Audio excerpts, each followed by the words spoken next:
Warahmatullahi taala wabarakatuh. Melayang serindip di atas pematang, merebah berkicau di hujung muara. Pemanis kata selamat datang, awal bismillah pembuka bicara. Bismillahirrahmanirrahim. Yang dihormati ibu dan bapa kepada pengantin perempuan selaku tuan rumah kepada majlis pernikahan pada hari ini, yang diraihkan pasangan mempelai Sarah Najihah dan Kamarul Faizal. Yang dihormati ahli keluarga pihak lelaki, bapa pengantin lelaki dan ibu pengantin lelaki, saudara mara kedua belah pihak, rakan-rakan kedua mempelai, hadirin dan hadirat, para tetamu yang dirahmati Allah Subhanahu Wa Taala sekalian.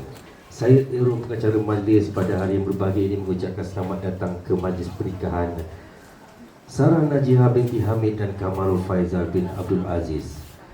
Tuan-tuan dan puan-puan, tanpa melengahkan waktu, dengan ini saya menyerahkan majlis kepada Ustaz Hanis, juru nikah Masjid Kampung Perpat yang merupakan pegawai pendaftar nikah pada majlis ini untuk memulakan upacara akad nikah. Dipersilakan Ustaz Hanis.